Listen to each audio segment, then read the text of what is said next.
নমস্কার শ্রোতা বন্ধুরা, গল্পের ফেরিওয়ালা গ্রুপে আপনাদের সবাইকে স্বাগত। আজ আপনাদের জন্য আমাদের বিশেষ নিবেদন রাজদীপ চক্রবর্তীর কলমে একটি রোম্যান্টিক থ্রিলার আগুনের পরশমণি। গল্পটি কঠোরভাবে প্রাপ্তবয়স্কদের জন্য।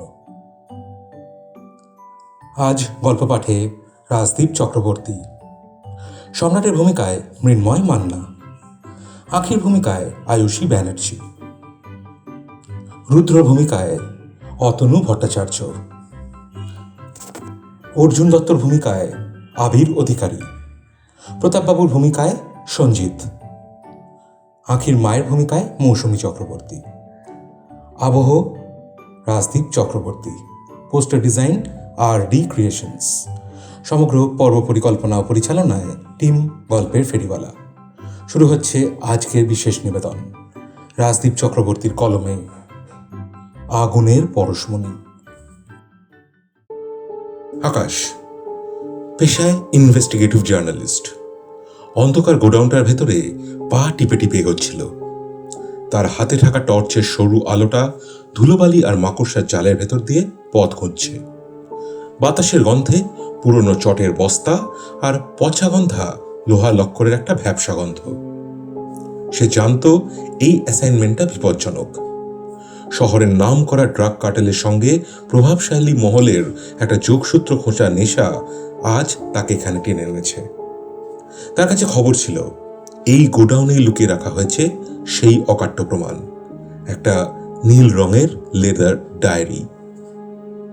হঠাৎ তার পায়ের নিচে একটা কাঁচের টুকরো মর মর করে উঠল। আকাশ থমকে দাঁড়ালো, বুকটা ধক করে উঠল তার। অন্ধকার কি একটু বেশি ঘনীভূত মনে হচ্ছে? সে টর্চটা ঘুরিয়ে চারপাশটা একবার ভালো করে দেখে নিল। ভাঙা কাঠের বাক্স, দড়ি আর ধুলোর আস্তরণ ছাড়া আর কিচ্ছু নজরে পড়ল না। কিন্তু একটা অদ্ভুত অনুভূতি তার ঘাড়ের কাছে শিরশির করছে। মনে হচ্ছে কেউ তাকে দেখছে, কেউ তার নিঃশ্বাসের শব্দ শুনছে। সে আবার এগোতে শুরু করলো। গোডাউনের একেবারে পেছনের কোণে একটা মরচে ধরা লোহার সিন্দুক। আকাশ হাঁটু গেড়ে বসলো সিন্দুকটার সামনে। সিন্দুকের ডালাটা আধ খোলা।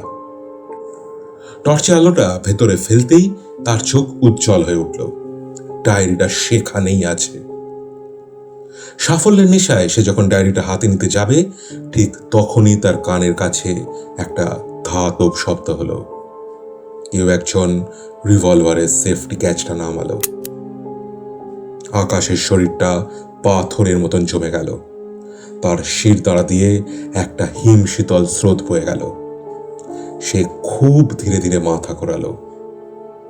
টর্চটা মেঝেতে পড়ে আছে। তার আলোর আভা গিয়ে পড়েছে অন্ধকার মূর্তির গায়ে। দামি চামড়ার জুতো, ইস্ত্রি করা ট্রাউজার্স। আকাশ ধীরে ধীরে ওপরের দিকে তাকালো।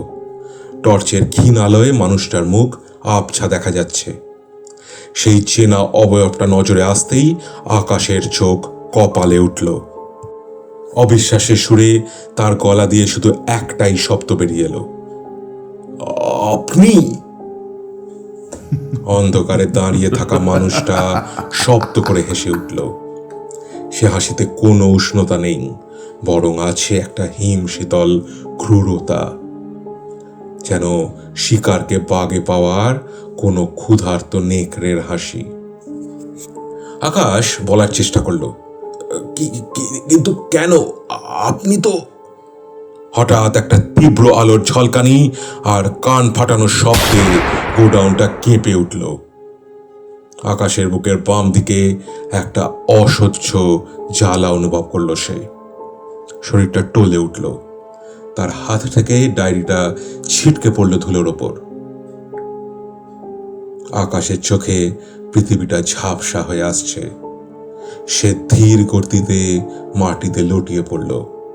সিমেন্টের মেঝে শীতলতা তার গালে বিঁধছে। তার সাদা শার্টটা দ্রুত লাল হয়ে উঠছে। অন্ধকার ক্রমশ গাঢ় হচ্ছে। আর সেই অন্ধকারের মাঝেই সে দেখল সেই ছায়ামূর্তিটা ডায়েরিটা কুড়িয়ে নিয়ে পকেটে পুরল। মানুষটা আকাশের নিথর দেহের দিকে তাকিয়ে শেষবারের মতন হাসল, তারপর ধীর পায়ে গোডাউনের বাইরে বেরিয়ে গেল। পড়ে রইল কেবল এক রাশ নিস্তব্ধতা আর একটা অসমাপ্ত গল্পের রক্তমাখা পাণ্ডুলিপি। ভিক্টোরিয়া মেমোরিয়ালের পেছনের দিকে বাগানটা বিকেলে পড়ন্ত রোদে মায়াবী হয়ে আছে, কিন্তু সেই সৌন্দর্যের লেশ মাত্র স্পর্শ করছে না আঁখির মনকে। সে পার্কের একটা নির্জন বেঞ্চে বসে নিজের হাতের নখ ঘটছে। দুশ্চিন্তা আর উত্তেজনার পারদ আজ তার তুঙ্গে। আজ তার আইপিএস সিলেকশনের রেজাল্ট বেরোনোর কথা। আঁখির কানে বারবার তার মায়ের সেই কড়া কথাগুলো বাজছে। মেয়ে হয়ে তুই পুলিশ হবি? দিনরাত চোর ডাকাত নিয়ে কারবার, নিজের জীবনের ঠিক নেই, কেন মিছে মিছে এই ঝুঁকি নিচ্ছিস? কিন্তু বাবা সবসময় আড়ালে এসে মাথায় হাত রেখে বলেছেন, মা, তুই তোর স্বপ্ন পূরণ কর। দেশ সেবার থেকে বড় ধর্ম আর কিছুই নেই। হঠাৎ একটা ভারী খসখসে পুরুষালী গলার স্বরে আঁখির ভাবনায় ছেদ পড়ল। আমি কি একটু এখানে বুঝতে পারি? অন্য সব বেঞ্চগুলো রোদে তেতে আছে, তাই। আঁখি মাথা তুলে তাকালো। আনুমানিক বছর 40-এ এক ভদ্রলোক, পরনে সাদা রঙের একটা সাধারণ হাফ শার্ট আর কালচে প্যান্ট, ক্লিন শেভড মুখ, কিন্তু চোখে একটা গভীর পর্যবেক্ষণী দৃষ্টি। আঁখি কিছুটা দ্বিধা নিয়ে নিজের ব্যাগটা সরিয়ে নিল। হ্যাঁ, বসুন। খুবই সংক্ষেপে উত্তর দিল আঁখি। ভদ্রলোক ধপ করে বসে পড়ে একটা লম্বা স্বস্তির নিঃশ্বাস ফেললেন। তারপর পকেট থেকে একটা রুমাল বের করে কপালের ঘাম মুছতে মুছতে বললেন, আজকালকার আবহাওয়া যা হয়েছে না, বসন্ত শেষ হতে না হতেই গ্রীষ্মের দাপট, কি বলে? আঁখি বিরক্ত হলো। সে নিজের দুশ্চিন্তা নিয়ে আছে আর এই লোকটা আবহাওয়া নিয়ে গল্প জুড়েছে। সে কোনো উত্তর না দিয়ে ফোনে রিফ্রেশ বাটনটা টিপতে লাগলো। ভদ্রলোক কিন্তু দমে যাওয়ার পাত্র নন। তিনি আবার শুরু করলেন, আপনি বোধহয় খুব জরুরি কিছুর অপেক্ষা করছেন, বারবার ফোন দেখছেন যে। আঁখি এবার একটু রুক্ষ সুরেই বলল, হ্যাঁ, একটু কাজ আছে। কাজ নাকি পরীক্ষার রেজাল্ট? লোকটা মৃদু হেসে সরাসরি জিজ্ঞাসা করলেন। আঁখি অবাক হয়ে তাকালো। আপনি কি করে জানলেন? অভিজ্ঞতা। এই বয়সে এরকম ছটপটানি হয় কোনো চাকরির রেজাল্ট থাকলে, নয়তো হারানো প্রেমিকের মেসেজ থাকলে। আপনার মুখ দেখে মনে হচ্ছে এটা প্রথমটাই। আঁখি একটু অপ্রস্তুত হয়ে হালকা একটা হাসি দিল। ঠিকই ধরেছেন, আইপিএস এর ফাইনাল লিস্ট বেরোনোর কথা আজ। খুব ভয় করছে।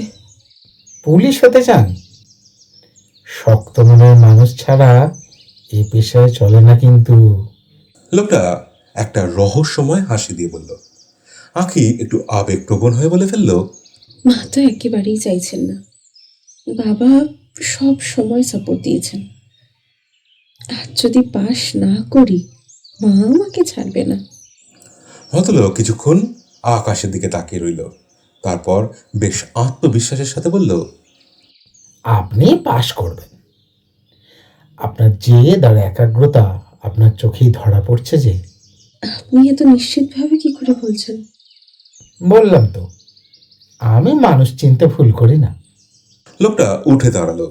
কাল ঠিক এই সময় আমি আবার এই পার্কে আসব। আপনি পাশ করবেন আর আপনার কাছ থেকে মিষ্টি খাবো, এটাই কথা রইল কিন্তু। আঁখি এবার একটু হাসলো। আচ্ছা, ঠিক আছে, কিন্তু আপনার নামটাই তো জানা হলো না। ভদ্রলোক কয়েক পা এগিয়ে আবার ঘুরে তাকালো। সূর্যের শেষ আলোটা তার চশমায় প্রতিফলিত হলো। সে শান্ত গলায় বলল, সম্রাট। বলেই ভিড়ের মধ্যে সে হারিয়ে গেল। বাড়ি ফিরতেই আঁখির বুক ঢিপ ঢিপ করছিল। ড্রয়িং রুমে বসে মা গজগজ করছেন আর বাবা চুপচাপ খবরের কাগজ পড়ছেন। আঁখি ঘরে ঢুকে ল্যাপটপটা খুলল। রেজাল্টের ওয়েবসাইটটা খুলতে মিনিট কয়েক সময় নিল।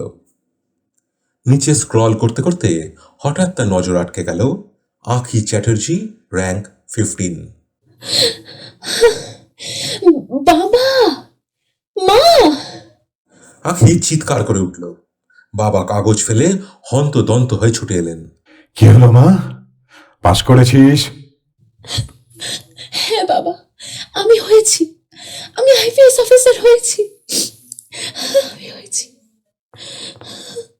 বাবা তার চশমাটা মুছে বললেন, আমি জানতাম রে মা, তুই আমার মুখ উজ্জ্বল করবি।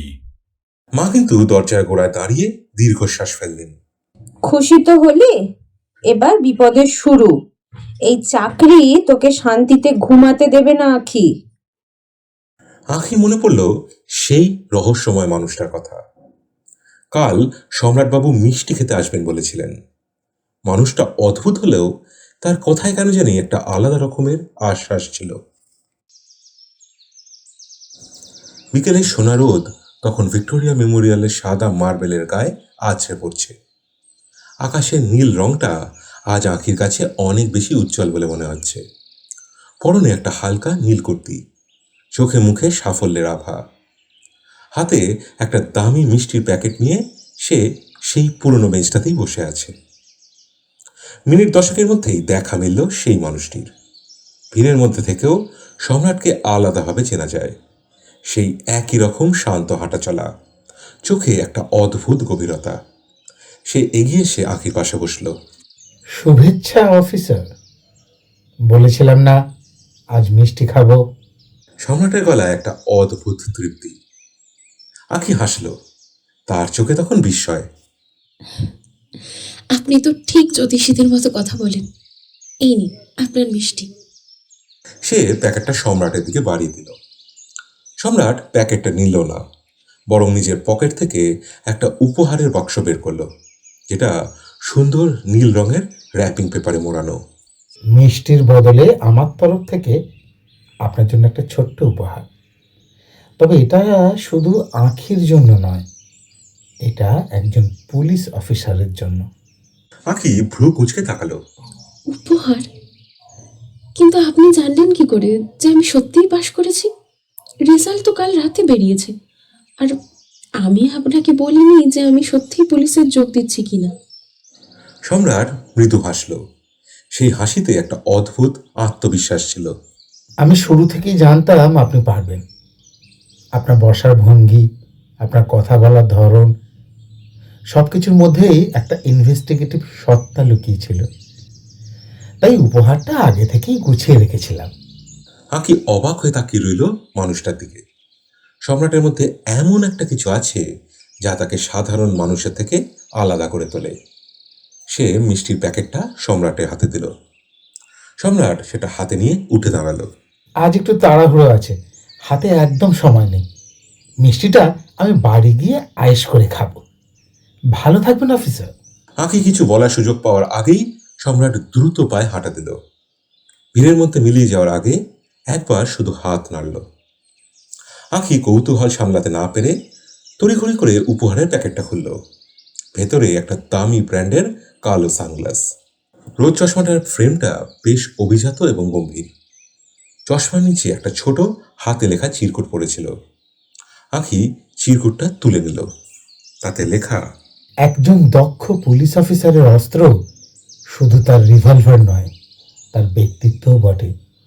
আর এই সানগ্লাসটা আপনার সেই ব্যক্তিত্বে একটা আলাদা গাম্ভীর্য এনে দেবে বলেই আমার বিশ্বাস। আর হ্যাঁ, ধন্যবাদ জানানোর জন্য যোগাযোগ করতে পারেন সম্রাট 98300012। আঁখি আপন মনেই হেসে ফেলল। মানুষটা যেমন রহস্যময় তেমনি গোছানো। সে ধীর লয়ে সানগ্লাসটা চোখে পড়ল। কাঁচের ওপার দিয়ে পৃথিবীটা যেন অন্যরকম সাহসী আর শক্তিশালী মনে হতে লাগলো তার। ফোনের কন্ট্যাক্ট লিস্টে সম্রাট নামটা সেভ করে দিয়ে সে পার্ক থেকে বেরোনোর জন্য পা বাড়ালো। সে জানতো না এই চশমা আর এই ফোন নাম্বারটাই তাকে ভবিষ্যতে কোনো জটিল আবর্তে নিয়ে যাবে। বাড়িতে ফিরে এসেও আঁখির মন থেকে সম্রাটের সেই রহস্যময় ব্যক্তিত্বের রেশ কাটছিল না। রাতে ডিনারের পর নিজের ঘরে গিয়ে আয়নার সামনে দাঁড়ালো সে। চোখে সেই কালো সানগ্লাস, অদ্ভুত একটা আভিজাত্য ফুটে উঠছে তার চেহারায়। সে আর দ্বিধা না করে ফোনটা হাতে নিল। সে টাইপ করলো, আমি আঁখি। গিফটের জন্য অনেক ধন্যবাদ। এটা সত্যিই খুব সুন্দর। প্রায় মিনিট 20 পর ফোনটা ভাইব্রেট করে উঠল। সম্রাটের রিপ্লাই। মানিয়েছে তো? একজন অফিসারের চোখে ওটা থাকা মানেই অপরাধীদের মনে একটু হলেও ভয়ের উদ্রেক হওয়া। খুশি হলাম ওটা আপনি পড়েছেন দেখে। সেই শুরু। প্রথম কয়েকদিন চলল সৌজন্যমূলক বার্তা বিনিময়, কিন্তু ধীরে ধীরে সেই চ্যাটিংটা অভ্যেসে পরিণত হলো। প্রতিদিন রাতে নিস্তব্ধতায় যখন শহর ঘুমিয়ে পড়ে, তখন আঁখি আর সম্রাটের ফোনের স্ক্রিনগুলো উজ্জ্বল হয়ে ওঠে। রাত বাড়তে থাকলে শহরের কোলাহল কমে আসে, কিন্তু আঁখি আর সম্রাটের মুঠোফোনের নীল আলোটা নেভে না। তাদের কথোপকথন এখন শুধু সৌজন্যের ঘেরাটোপে আর আটকে নেই, তা যেন এক গভীর সমুদ্রের দিকে ক্রমশ বইছে। এক রাতে আঁখি বালিশে মাথা দিয়ে মেসেজ করলো, আপনি সব প্রশ্নের উত্তর খুব গুছিয়ে দেন, কিন্তু নিজের কথা বলতে গেলেই এড়িয়ে যান কেন? মিনিট 5 পর সম্রাট উত্তর দিল, নিজের কথা বলার মতো বিশেষ কিছুই নেই তো। ওই যে বললাম, সকাল 10টা-5টা অফিস, ফাইলপত্র, আর ফেরার পথে সস্তার চপ মুড়ি। এই তো আমার পৃথিবী। মিথ্যে বলছেন। আপনার মতো একজন মানুষ যার গভীরতা এত বেশি, সে শুধু ফাইলের চাপে পিষ্ট হতে পারে না। আপনার একাকিত্বের কারণটা কি শুধুই আপনার পরিবারকে হারানো, নাকি অন্য কিছু? ওপার থেকে উত্তর আসতে আবার একটু সময় লাগলো। সম্রাট লিখেছে, নিঃসঙ্গতা যখন অভ্যেস হয়ে যায় কি, তখন তার কষ্ট দেয় না, সেটা বরং বর্ম হয়ে দাঁড়ায়। বাবা মা আর ভাইকে হারানোর পর আমি বুঝেছি মানুষের আয়ু বড় কম। তাই কারোর সাথে মায়ায় জড়াতে ভয় লাগে। তাহলে আমার সাথে কেন কথা বলছেন? ভয় লাগে না? আপনার সাথে কথা বলাটা অভ্যেস নয়, ওটা একটা প্রশান্তি। অনেকটা দীর্ঘ মরুভূমির পর এক ফোঁটা বৃষ্টির মতো। আঁখির বুকটা কেঁপে উঠল। সে প্রসঙ্গ পাল্টাতে লিখল, আচ্ছা, এই রহস্যময় কথাগুলো কি সব মেয়েদের সাথেই বলেন? আপনি দেখতে যেমনই হন না কেন, আপনার গলার আওয়াজ যাই হোক আর কথা বলার স্টাইল কিন্তু যে কাউকে প্রেমে ফেলতে পারে। সত্যি বলুন তো, কেন বিয়ে করেননি? সম্রাট একটা শব্দ করে হাসার ইমোজি পাঠিয়ে লিখল, আখি, মাঝ বয়সে একজন কিরানের জীবন সঙ্গী হওয়া মানে তো অভাব আর একঘেয়েমিকে বরণ করে নেওয়া। আমার গলার আওয়াজটা তো শুনেছেন, যেন পুরনো ভাঙা গ্রামাফোন রেকর্ড। আর আর আমার চেহারা, আমি আমি জানি আমি খুব সাধারণ। কে বিয়ে করবে আমাকে? আঁখি রেগে গিয়ে লিখল, আপনার এই নিজেকে ছোট করার স্বভাবটা আমার অসহ্য লাগে। মানুষ কি শুধু চামড়া আর টাকা দেখে ভালোবাসে? আপনার মনটা তো দামি। আমি যদি আপনাকে পছন্দ করি, আপনার কি যায় আসে? মেসেজটা পাঠানোর পর আঁখি থমকে গেল। সে কি একটু বেশি বলে ফেলল? ফোনের ওপারে সম্রাট সম্ভবত স্তব্ধ হয়ে গেছে। প্রায় 10 মিনিট কোনো রিপ্লাই নেই। আঁখি ভাবলো মেসেজটা ডিলিট করে দেবে কিনা, ঠিক তখনই ভাইব্রেশন হলো। সম্রাট লিখেছে, আখি, আবেগ আর বাস্তব এক নয়। আপনি আগামীর সূর্য আর আমি সূর্যাস্তের পরের ছায়া। তবু আপনার এই কথাগুলো আমার অনেক বছরের জমানো বরফ গলিয়ে দিল। কাল আপনার জয়েনিং, সাবধানে যাবেন। আর মনে রাখবেন, সমাজকে বদলাতে হলে নিজেকে শক্ত রাখতে হয়। আমি চাই আপনি এমন একজন অফিসার হন যার নামে অপরাধীরা কাঁপবে আর সাধারণ মানুষ ভরসা পাবে। আঁখি অনুভব করলো তার চোখের কোণটা ভিজে উঠেছে। সম্রাটের উপর রাগ হলো না, বরং এক চরম মায়া আর শ্রদ্ধায় মনটা ভরে গেল। সে জানলার বাইরে রাতের আকাশের দিকে তাকিয়ে ভাবলো, মানুষটা নিজেকে ছায়া বলছে কেন? সে কি জানে না যে সেই ছায়া শীতলতাতেই আঁখি আজ শান্তি খুঁজছে? পরদিন ভোরে লালবাজারে যাওয়ার সময় ট্রেনের কামরায় বসে আঁখি শুধু ভাবছিল, এই মানুষটার পরিচয় যাই হোক, সে এখন আঁখির জীবনের অবিচ্ছেদ্য অংশ। এক অদৃশ্য মায়ার বাঁধনে সে সম্রাটকে জড়িয়ে ফেলেছে, যা হয়তো কোনোদিনই আর ছিঁড়বে না। লালবাজারের ডিটেকটিভ ডিপার্টমেন্ট। পুরনো লাল রঙের বাড়ির ভেতরটা যেমন গম্ভীর তেমনই রহস্যময়। লম্বা করিডোর দিয়ে যাওয়ার সময় আঁখির জুতো থেকে এক ধরনের খটখট শব্দ বেরোচ্ছিল, যা তাকে বারবার মনে করিয়ে দিচ্ছিল যে তার স্বপ্ন পূরণ হয়েছে। 2 দিন হলো সে জয়েন করেছে, কিন্তু এর মধ্যেই আজ ডাক পড়েছে একটা হাই প্রোফাইল মিটিংয়ে। কনফারেন্স রুমের ভেতরে ঠান্ডা বাতাসের একটা ঝাপটা আঁখিকে অভ্যর্থনা জানালো। ঘরের মাঝখানে লম্বা মেহগনি কাঠের টেবিল, সেখানে বসে আছেন ডিসিডিডি অর্জুন দত্ত, ভারী গলার ব্যক্তিত্ববান মানুষ। তার পাশে সিনিয়র অফিসার রুদ্র সেন, যার চোখের তীক্ষ্ণতা যে কাউকে অস্বস্তিতে ফেলতে পারে। টেবিলে বসে আছে সেকেন্ড অফিসার সুকন্যা সাহাও। অর্জুন দত্ত গলা ছেড়ে বলা শুরু করলেন। শহরের ড্রাগ সিন্ডিকেট এখন আর শুধু গলির ভেতরে সীমাবদ্ধ নেই, এটা একটা বড় কার্টেল হয়ে দাঁড়াচ্ছে। আমাদের কাছে খবর আছে যে প্রভাবশালী মহলের মদতে একটা বড় শিপমেন্ট এই সপ্তাহেই শহরে ঢুকছে। রুদ্র, এই টিমটা তুমি লিড করবে, সুকন্যা রাখি তোমাকে অ্যাসিস্ট করবে। ক্লিয়ার? এরপর প্রায় 1 ঘন্টা ধরে অর্জুন বাবু কেসটার খুঁটিনাটি ব্রিফ করলেন। মানচিত্র, সম্ভাব্য রুট আর সন্দেহভাজনদের নামের তালিকা সব আলোচনা হলো। মিটিং শেষ হওয়ার পর অর্জুনবাবু বেরিয়ে যাওয়ার আগে আঁখি আর সুকন্যার দিকে তাকালেন।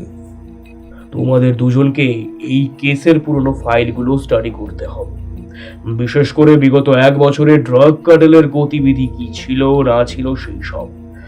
যাও, রেকর্ড রুম থেকে সব নিয়ে বসো। All the best guys. Ankhi আর সুকন্যা লাইব্রেরির মতন শান্ত ফাইল রুমে গিয়ে বসল। ধুলোর হালকা গন্ধ আর পুরনো কাগজের স্তূপ। ফাইল ঘাঁটতে ঘাঁটতে হঠাৎ আঁখি নজর আটকে গেল একটা পাতলা হলুদ ফাইলের ওপর।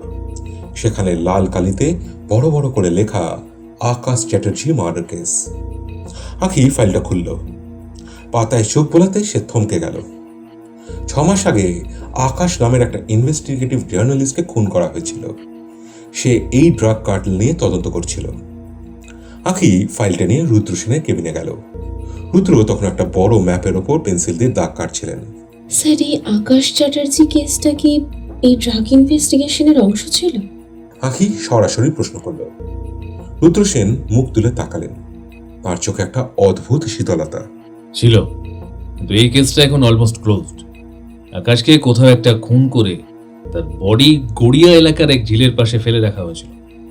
আমরা কোনো ক্লু পাইনি, এমনকি খুনের জায়গাটাও লোকেট করা যায়নি। একজন সাংবাদিক ড্রাগ সিন্ডিকেটের পেছনে লেগেছিল আর সে হুট করে মারা গেল কোনো প্রমাণ ছাড়াই। স্যার, আমার মনে হচ্ছে আকাশ মৃত্যুর আগে খুব ভাইটাল কিছু খুঁজে পেয়েছিল। আমি কি এই মার্ডার কেসটা নিয়ে একটু ডিটেলসে কাজ করতে পারি? রুদ্র কিছুক্ষণ চুপ করে রইলেন। তার পেন্সিলটা টেবিলের ওপর রিদিমের শব্দ করছে। নাকি তোমার মেইন ফোকাস কিন্তু ড্রাগ শিপমেন্টে হওয়া উচিত, তবে তুমি যদি বাড়তি সময় বের করতে পারো আমার কোনো আপত্তি নেই। Go ahead. Thank you sir. বলে আঁখি ফাইলটা নিয়ে নিজের ডেস্কে ফিরে এলো। আঁখি চলে যাওয়ার পর রুদ্র সেন জানলার বাইরে অন্ধকার রাস্তার দিকে তাকিয়ে রইলেন। তার কপালে চিন্তার ভাঁজ। মনে মনে বিড়বিড় করলেন, আকাশের ফাইলটা নিয়ে এই মেয়েটা এত কেন উঠছো? স্যারি ভাই নতুন মেয়েটাকে এই কেসে জুড়লেন কেন কে জানে। এই অতিরিক্ত কৌতূহলী মানুষদের আমার একেবারেই পছন্দ না। নিজের কেবিনে বসে আঁখি ফাইলটা আবার খুলল। আকাশের লাশের ছবি, তার বুকের ঠিক মাঝখানে একটা বুলেট ইনজুরি। কিন্তু আঁখির মাথায় ঘুরছিল সম্রাটের কথাগুলো। পুলিশের চোখ শুধু অপরাধ দেখে না, অপরাধীর মন পড়ার চেষ্টা করে। সে পকেট থেকে সম্রাটের দেওয়া সেই কালো সানগ্লাসটা বের করে টেবিলের উপর রাখলো। চশমার কাঁচের কালো আভা যেন তাকে বলছে রহস্য অনেক গভীরে। রাতে নিঃশব্দ লালবাজারের ফাইল রুমে বসে আকাশের ময়না তদন্তের রিপোর্টটা খুঁটিয়ে দেখছিল আঁখি। ড্রাগ কার্টেলের জাল বিছিয়ে আছে সারা শহরে, অথচ একটা মার্ডার কেস কেন ধামাচাপা পড়ে গেল? গভীর রাতে বাড়ি ফিরে সে অভ্যেস মতন সম্রাটকে টেক্সট করলো। আজ আমার একটা নতুন কেসের টিম তৈরি হলো, ড্রাগ ইনভেস্টিগেশন। দারুণ, অভিনন্দন অফিসার, প্রথম বড় লড়াই। তৈরি তো? কিন্তু সম্রাটবাবু, আমি একটা পুরনো মার্ডার কেস নিয়ে একটু বেশি মাথা ঘামাচ্ছি। আকাশ চ্যাটার্জি নামের এক সাংবাদিকের খুনের ফাইলটা অদ্ভুত। ওকে যে স্পটে পাওয়া গিয়েছিল সেখানে ওকে মারা হয়নি, বডি প্ল্যান্ট করা হয়েছিল। কিন্তু মূল ফোকাস তো ড্রাগের উপর থাকার কথা, তাই না? একটা মরা মানুষের পিছনে ছুটে কাজের কাজ কিছু হবে কি? হয়তো ড্রাগ কেসের ফোকাসই নড়বড়ে হয়ে যাবে। আমার ইনটুইশন বলছে আকাশের মৃত্যু আর এই ড্রাগ সিন্ডিকেট একই মুদ্রা দুই পিঠ। আমি ওই খুনের জায়গাটা খুঁজে পেতে চাই। পরদিন সকাল থেকেই আঁখি কাজে লেগে পড়ল। আকাশের শেষ কল লিস্ট আর লোকেশন হিস্ট্রি খতিয়ে দেখতে দেখতে সে একটা অদ্ভুত জিনিস আবিষ্কার করল। মৃত্যুর ঠিক 3 ঘন্টা আগে আকাশ একটা ল্যান্ডলাইন নাম্বারে ফোন করেছিল। নাম্বারটা বোস অ্যান্ড কোম্পানি নামের একটা লজিস্টিক কোম্পানির। সল্টলেকের সেক্টর 5 এই কোম্পানিটা গত 6 মাস ধরে অস্বাভাবিক রকমের লাভ করেছে। আকাশ তার ডায়েরিতে লিখে গিয়েছিল শিপমেন্টের জন্য ছোট ছোট কন্টেনারগুলোর মুভমেন্ট ট্র্যাক করা দরকার। আঁকি বুঝে গেল কুরিয়ার বা লজিস্টিক্স ব্যবসার আড়ালে ড্রাগ সাপ্লাই হচ্ছে, আর এর মাথা বিকাশ বোস। রাতে সে সম্রাটকে মেসেজ করলো। একটা বড় লিড পেয়েছি। সল্টলেকের সেক্টর 5 বোস অ্যান্ড কোংয়ের মালিক বিকাশ সেনকে কাল ইন্টারোগেট করব। আমার ধারণা ওখান থেকেই মাস্টারমাইন্ডের হদিশ পাবো। Sector 5 Bose and company? আরে ওটা তো আমার অফিসের ঠিক পাশেই। আমি কি আসবো কাল লাঞ্চের সময়? দেখা হয়ে যেত। একদম না, এটা পুলিশের অপারেশন। আপনি সিভিলিয়ান, বিপদে পড়তে পারেন, দূরে থাকবেন। আঁখি হেসে লিখল। সম্রাট কিছুক্ষণ চুপ করে থেকে লিখল, আচ্ছা, আসবো না, কিন্তু সাবধানে থেকো আঁখি। অপরাধীরা কোণঠাসা হলে কামড় দেয়। পরদিন দুপুর সল্টলেকের ঝাঁ চকচকে অফিসের ভেতরে ঢুকলো আঁখি। পেছনে কনস্টেবল। বিকাশ সেনের কেবিনটা বেশ রাজকীয়। আঁখিকে দেখেই বিকাশের কপালে বিন্দু বিন্দু ঘাম জমতে শুরু করলো। আঁখি চশমাটা টেবিলের উপর রেখে তীক্ষ্ণ গলায় বলল, বিকাশবাবু, 6 মাস আগে আকাশ চ্যাটার্জি আপনার অফিসে ফোন করেছিলেন কেন? আর আপনার লরিগুলো রাতে ডক এরিয়া থেকে কোথায় যায়? বিকাশ আমতা আমতা করে বলল, ম্যাডাম, আসলে ওটা তো একটা সাধারণ বিজনেস। আঁখি সজোরে টেবিলে চাপড় দিয়ে বলল, মিথ্যে বলবেন না একদম। আপনার অ্যাকাউন্টস আমরা ফ্রিজ করেছি। আকাশ কি জেনে ফেলেছিল যার জন্য তাকে সরতে হলো? ড্রাগ সিন্ডিকেটের মাথা কে? বিকাশ এবার ভেঙে পড়ল। সে কাঁপতে কাঁপতে বলতে শুরু করলো, ম্যাডাম, আমাকে বাঁচান, আমি তো শুধু পুতুল। আসল মানুষটা না খুব ভয়ঙ্কর। এই সব কিছুর পেছনে যে লোকটা আছে সে হলো কথাটা শেষ হওয়ার আগেই জানলার কাঁচ চুরমার করে একটা বুলেটের শব্দ হলো। বিকাশের বুক রক্তে ভেসে গেল। সে ছিটকে মেঝেতে পড়ে গেল। বিকাশবাবু! আঁখি চিৎকার করে উঠল। কনস্টেবলকে ডেকে বলল, ওকে হসপিটালে নিয়ে যান, জলদি। আঁখি নিজের সার্ভিস রিভলভারটা বের করে জানলা দিয়ে বাইরের দিকে তাকালেন। একটা ছায়ামূর্তি পেছনে গেট দিয়ে দৌড়ে পালাচ্ছে। আঁখি পাগলের মতন দৌড়ে নিচে নামলো।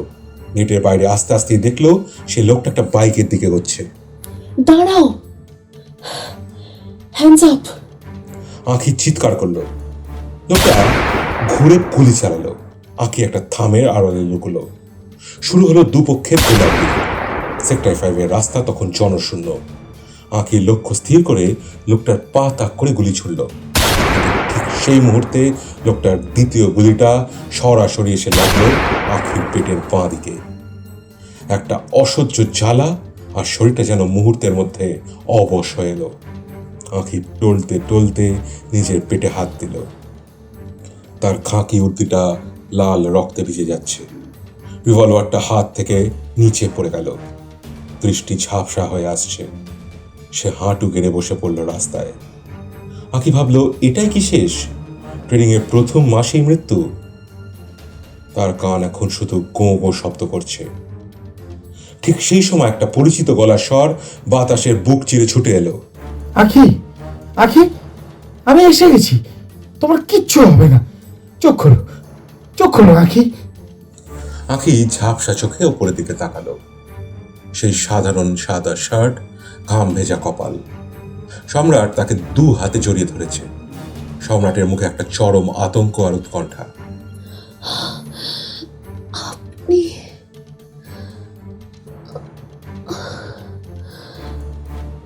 আপনি এখানে কেন? আঁখির গলা দিয়ে অস্ফুট স্বর বেরোলো। সম্রাট তাকে বুকের মধ্যে আগলে ধরে বলল, চুপ, চুপ, একদম কথা নয়, আমি এসে গেছি তো। আঁখি আর কিচ্ছু শুনতে পেল না। সম্রাটের গায়ে আশ্বস্ত হয়ে সে ধীরে ধীরে চোখ বুঝল। চেতনা হারানোর আগে সে শুধু দেখল সম্রাটের চোখে জল নয়, বরং একটা ভয়াবহ আগুনের আভা। হাসপাতালে কেবিনের সাদা পর্দার ফাঁক দিয়ে সকালে নরম রোদ এসে পড়ছে আঁখির মুখে। নাকে ওষুধের কটু গন্ধ আর শরীরে একটা ভোঁতা যন্ত্রণা। ধীরে ধীরে চোখ মেলতে সে দেখল পাশে মা আর বাবা বসে আছে। মায়ের চোখ ফোলা, বাবা পাথরের মতন স্থির হয়ে তাকিয়ে আছেন মেয়ের দিকে। আঁখি খুব ক্ষীণ স্বরে ডাকল, মা। মা আঁখির কপালে হাত রেখে কেঁদে ফেললেন। বেঁচে ফিরবি ভাবিনি রে মা, কেন যে এই মরণ ফাঁদে পা দিলি? আঁখি সেদিকে কান দিল না। তার মনে তখন শুধু একটাই নাম ঘুরছে, বাবা। যে লোকটা আমাকে বাঁচালো, সম্রাট, ও কোথায়? বাবা একটু ইতস্তত করে বললেন, ওই ছেলেটা তো সারা রাত করিডোরেই বসেছিল। আমি অনেকবার বললাম বাড়ি যেতে, কিন্তু ও নড়ল না, এখন বাইরেই দাঁড়িয়ে আছে। বাবা মা বাইরে যেতেই সম্রাট ঘরে ঢুকল। পরনে সেই ধুলো মাখা শার্ট। দুদিন না ঘুমোনোয় চোখ লাল। আঁখিকে চোখ মেলতে দেখে তার মুখে একটা স্বর্গীয় স্বস্তি ফুটে উঠল। আঁখি হাত বাড়িয়ে ইশারায় কাছে ডাকল। সম্রাট এসে খাটের পাশে টুলটায় বসল। আপনি ঠিক সময় না পৌঁছলে আজ আমি এখানে থাকতাম না।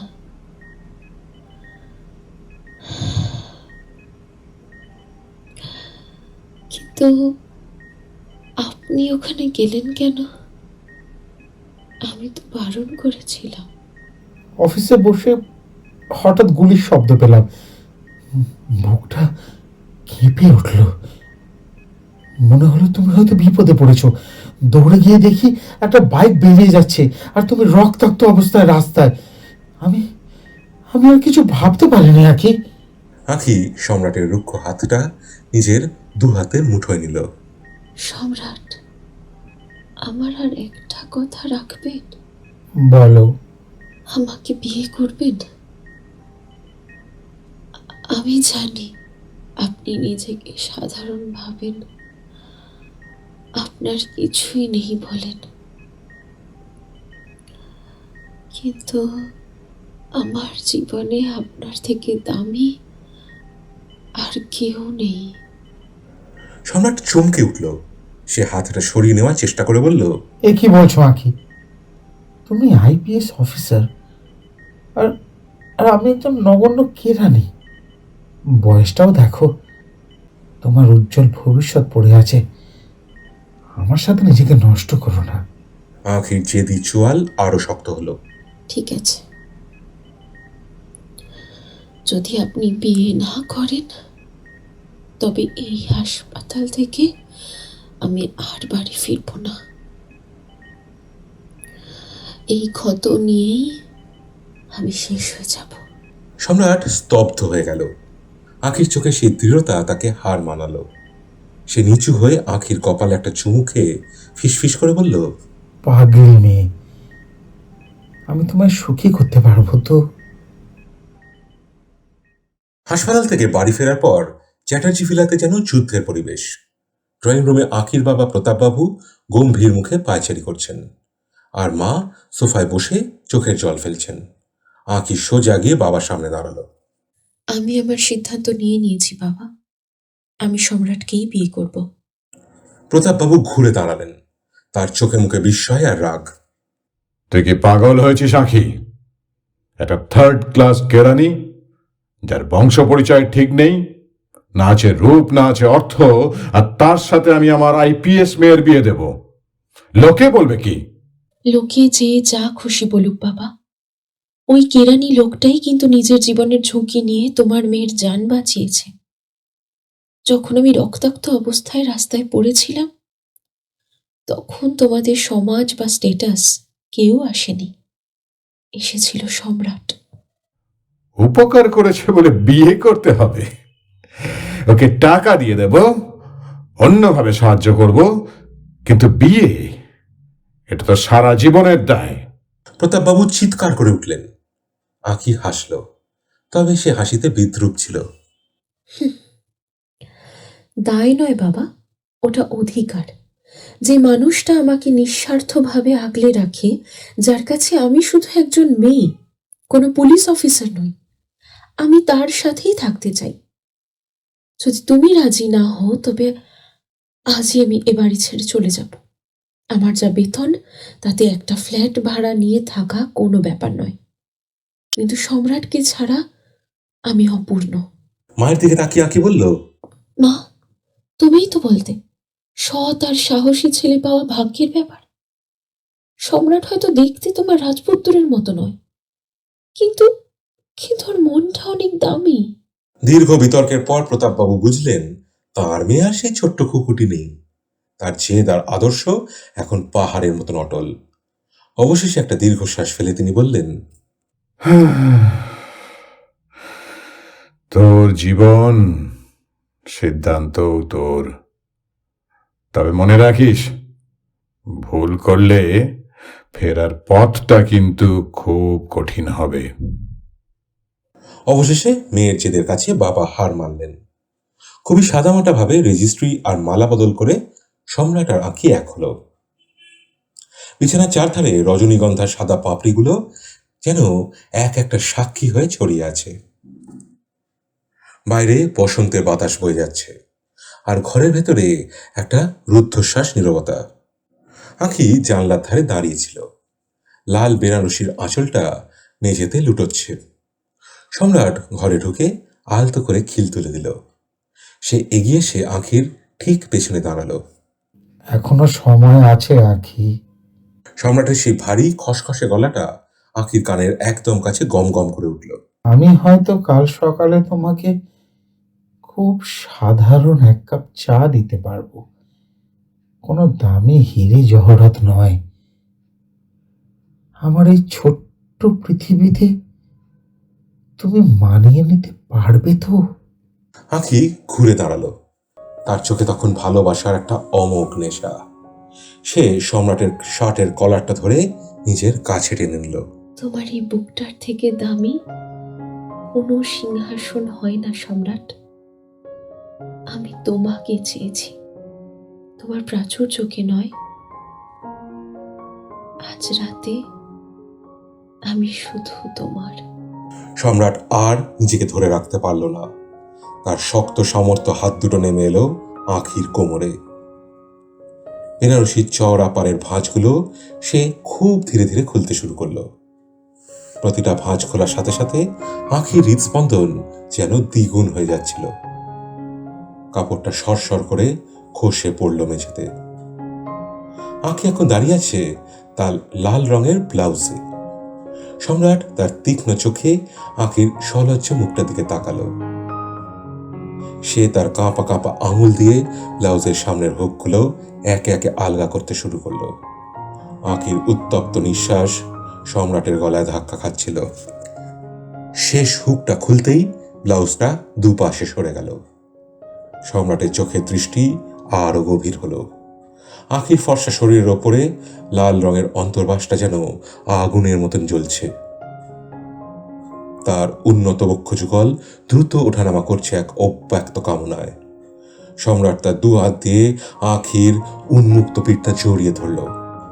তার হাতের কর্কশতা আখির মসৃণ চামড়ায় একটা অদ্ভুত শিহরণ তৈরি করলো। তুমি কি জানো আখি, আমি সারা জীবন কতটা একাকী ছিলাম। সম্রাট ফিস ফিস করে বলল, তার ঠোঁট এখন আখির কাঁধের খুব কাছে। আজ তোমাকে এভাবে দেখে মনে হচ্ছে আমার সব যন্ত্রণা সার্থক। সম্রাট খুব সন্তর্পণে অন্তর্বাসের হুকটা আলগা করে দিল।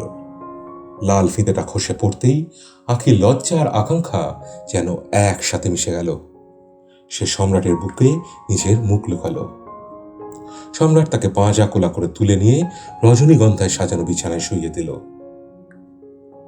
সম্রাট যখন তার উপর ঝুঁকে পড়ল, আঁখি দেখল সম্রাটের চোখের সেই পুরনো বিষণ্ণতা আজ এক তৃষ্ণার্ত আগুনে পরিণত হয়েছে। সে আঁখির ঠোঁটে নিজের ঠোঁট ডুবিয়ে দিল। সে গভীর চুম্বনে ছিল না কোনো কৃত্রিমতা, ছিল বছরের পর বছর ধরে জমানো একটা দীর্ঘশ্বাস। সম্রাট, আমাকে কোনোদিন ছেড়ে যাবে না তো? কখনো না। আজ থেকে আমাদের রক্ত এক হয়ে গেল আঁখি। তুমি আমার নেশা, তুমি আমার মুক্তি। দুই মানুষের আদিম সমর্পণে সব মিলিয়ে ঘরটা একটা স্বর্গীয় আবেশে ডুবে গেল।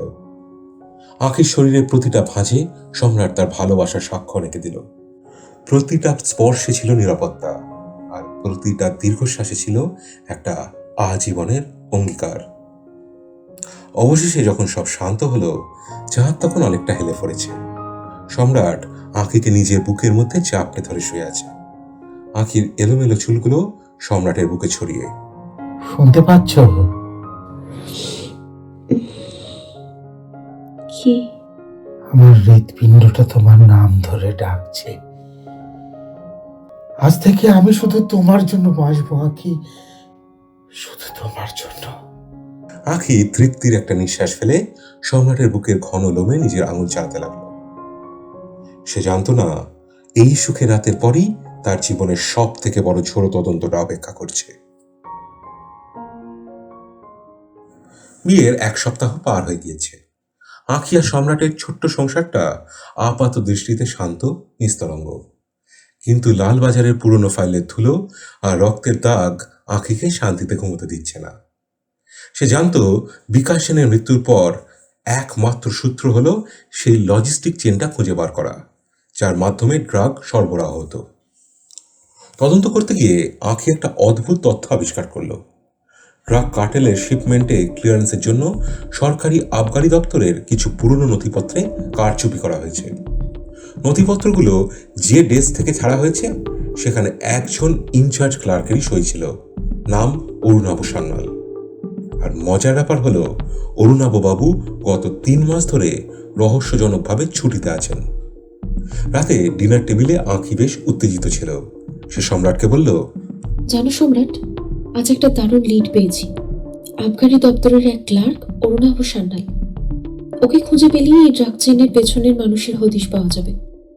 আমি ওর বাড়ির ঠিকানা পেয়েছি, কাল সকালে ওখানে যাব। সম্রাট আলতো করে হাসল, তারপর সেই ভাঙা গলায় বলল, সাবধানে যেও আঁখি। সরকারি অফিসের ক্লার্করা বড় অদ্ভুত হয়। অনেক সময় তারা যা জানে তার চেয়ে বেশি গোপন করতে ভালোবাসে। তবে তুমি তো এখন তুখোড় অফিসার, আমি জানি তুমি ঠিক রহস্য ভেদ করবে। আঁখি সম্রাটের চোখে এক মুহূর্তের জন্য যেন একটা বিষণ্ণ চাউনি দেখল। মনের ভুল ভেবে সে বিশেষ আমল দিল না। পরদিন সকালে আঁখি একাই পৌঁছে গেল বেহালা অঞ্চলে একটা পুরনো জীর্ণ বাড়িতে, অরুণাভ সান্যালের বাড়ি। কলিং বেল টিপতে কোনো সাড়া মিলল না। দরজাটা সামান্য ধাক্কা দিতেই হাট করে খুলে গেল। ভেতরে পা রাখতেই আঁখির পুলিশি সত্তা সজাগ হয়ে উঠল। একটা ভ্যাপসা গন্ধ। বসার ঘরের সোফায় অরুণাভবাবু বসে আছেন, কিন্তু তার মাথাটা অস্বাভাবিকভাবে পেছনের দিকে ঝুলে আছে। কপাল চিরে একটা বুলেটের ছিদ্র, রক্তের দাগ শুকিয়ে কালচে হয়ে গেছে। শিট! আঁখি চিৎকার করে উঠল।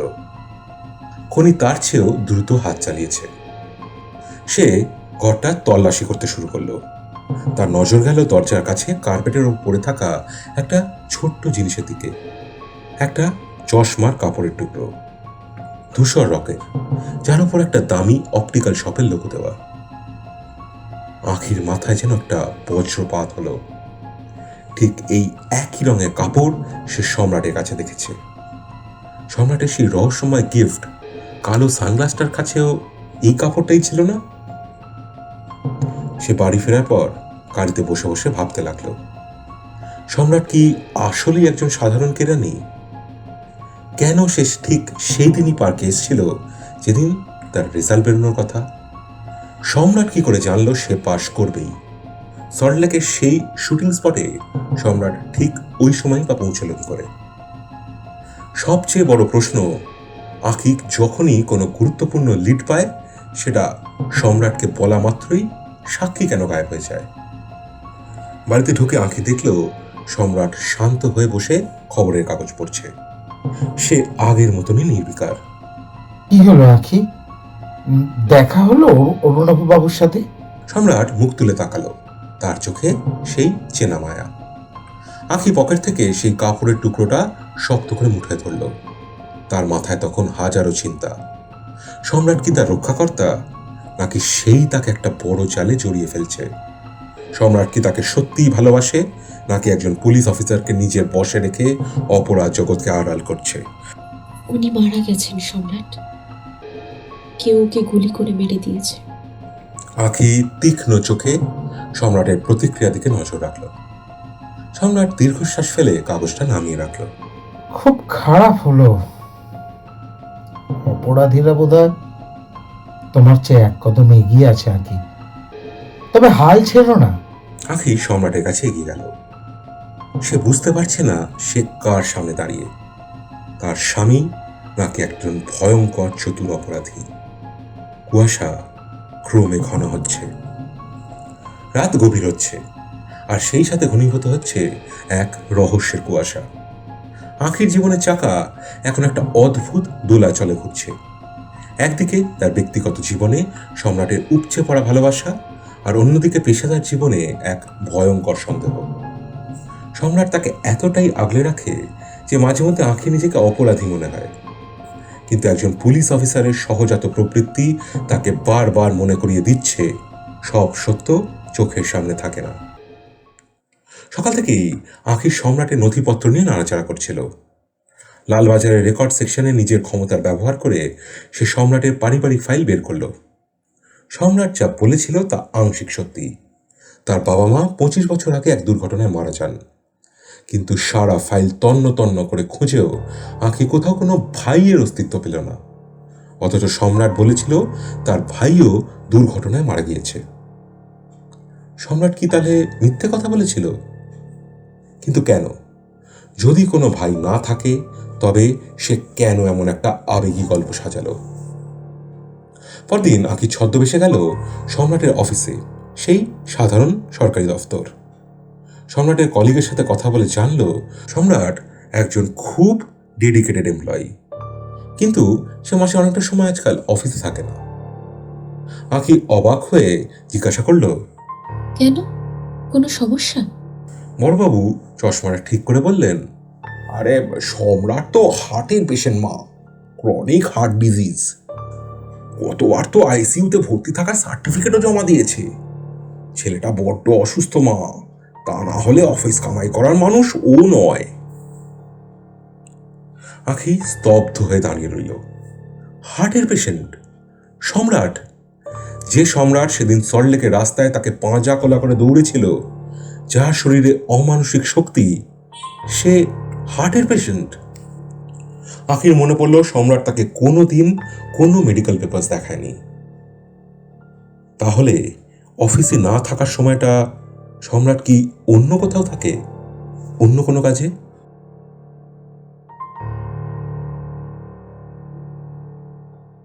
সেদিন রাতে আঁখি যখন বাড়ি ফিরল, দেখল সম্রাট তার জন্য ডিনার টেবিল সাজিয়ে অপেক্ষা করছে। মোমবাতির আলোয় ঘরটা মায়াবী হয়ে আছে। এত দেরি করলে যে? শরীর ঠিক আছে তো? সম্রাট এগিয়ে এসে আঁখির কপালে হাত রাখল। তার স্পর্শে সেই একই মমতা, আঁখি নিজেকে সামলে নিয়ে হাসলো। একটু কাজের চাপ ছিল। তুমি অফিসে গিয়েছিলে আজ?